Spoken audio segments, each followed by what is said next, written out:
BioShock was groundbreaking in many regards when it released in 2007, though fundamentally it shared many consistencies with Irrational's System Shock series. What elements of System Shock translated into BioShock, and what was refined, altered, and innovated upon to create the world of Rapture? Let's take a look at the long road from System Shock to BioShock.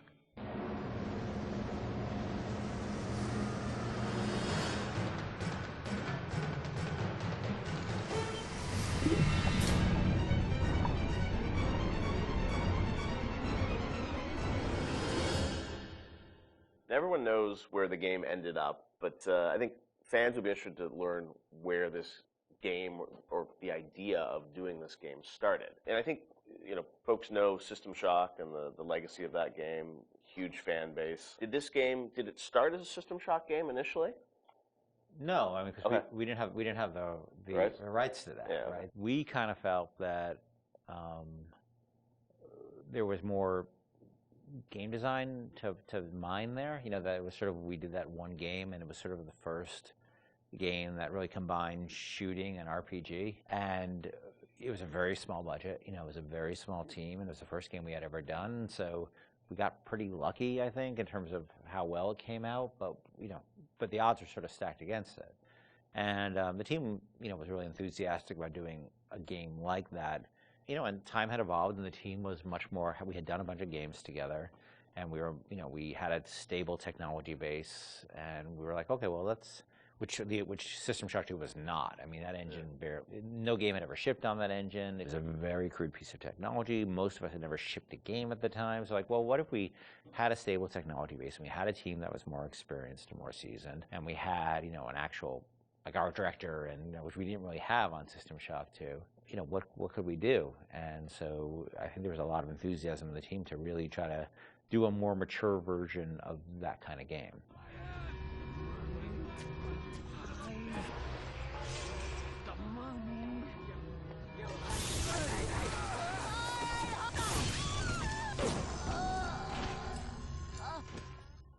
This is before we had sold the company to Take-Two, and we were an independent developer, right? We were sitting there, we were using the money we made from other development deals we had, and we would try to scrape together whatever time and money we had to work on this thing. And it was not actually something I was particularly keen on doing. The team was much more keen on doing a sort of a System Shock-ish game than I was, because... That's what you were pitching, right? Like System Shock 3 at one point, right? Well, I mean, there was an actual System Shock 3 that we were pitching back in the day when we were right after System Shock 2, but that never happened. Right, we couldn't get anybody interested, because System Shock 2 sold like 5 copies, right?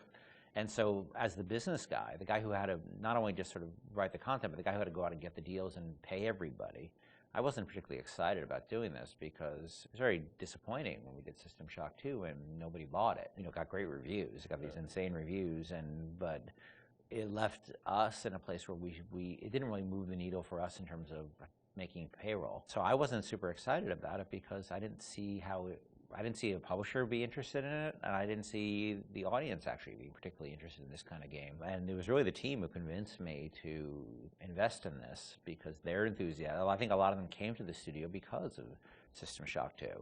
And so finally they sort of battered me down. And it's good they did, because I was not the first fan of doing this. And I know initially there was something called the Serene Dawn. That was a spaceship? Or what was that? No, that was the name of a cult, right? Oh, yeah. Sorry, okay.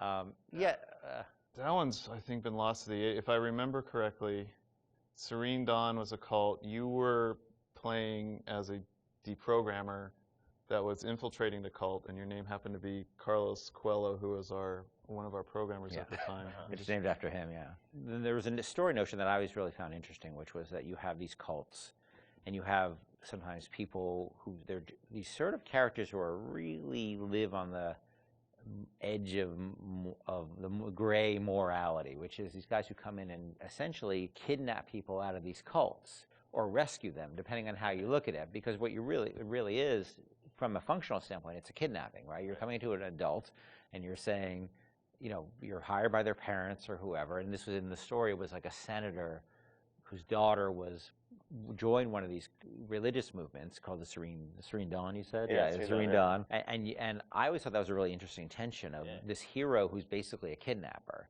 And taking a young woman against her will out of the place that she was in. Now, you could also make the other argument that, well, she was not really there by her will. But there's a really interesting conversation that goes on there. I think there was actually a Kate Winslet movie, a Harvey Keitel Kate Winslet movie, which dealt with a similar theme.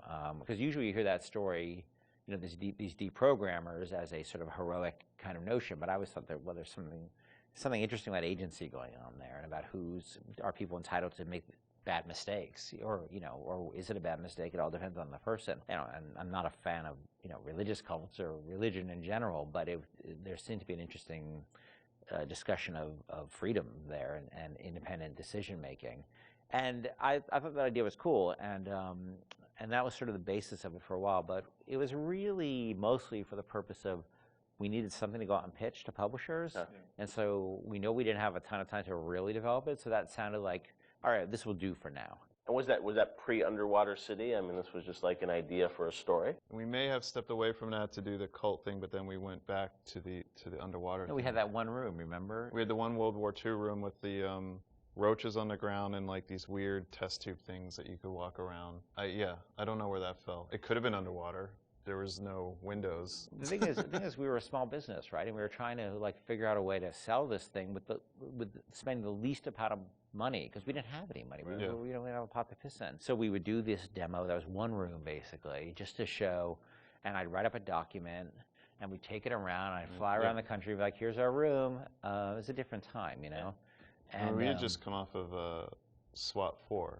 One of the advantages we had is that we were so familiar with that engine at that point that we could really start cranking through, small rooms and lighting and making things look good. So I took it on the road to sell it to somebody, and nobody cared. We'd go to a publisher, and look, they have to make money, right? And then we'd say, oh, it's sort of a spiritual successor to System Shock 2, and they'd be like, well, how did that sell? And I'd be like, my mom likes it, and they would be like, well, we can't, and usually we'd be talking to a fan.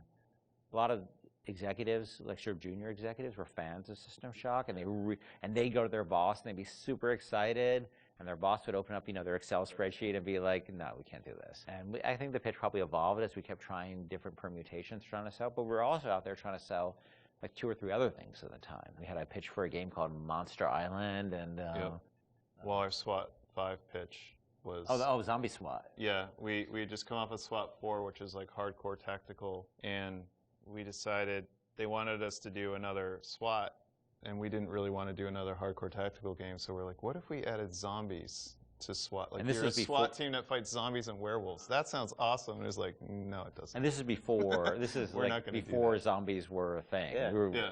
And so we came up with this thing called Division 9. Division 9, yeah. That probably would have been even a bigger financial success than BioShock. Wow. But we couldn't get anybody interested in it. We didn't have enough werewolves in the demo, I think.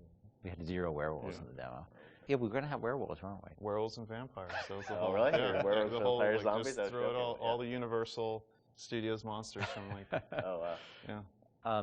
So what happened was we couldn't sell it, but we were always sort of independent-minded. And so I said, well, what if we sort of did this in reverse? Instead of getting a publisher first and then doing a press tour on it, what if we sort of did the press first? Yeah. And we called up a guy, Andrew Park, who was at GameSpot at the time, who was a fan of System Shock 2 and a great guy. And I said, well, will you come out and look at this thing we're doing and write a story on it? And he was like, sure. And Andrew flew out, and we showed him what we had, which is this very, very rudimentary thing about an underwater base. And he wrote up an article and sort of featured as like, this is the spiritual successor to System Shock 2. And the next day, the phone started ringing from publishers who now all of a sudden saw the article was getting all this pickup and all these comments, and people were excited. And that really, I think, put it over the top in terms of being able to sell it, even though it was not BioShock at that point. It was called BioShock, but it was not BioShock. There would have been I don't think there would have been a game. We never would have sold it without Andrew coming out doing that. My belly's full of angels.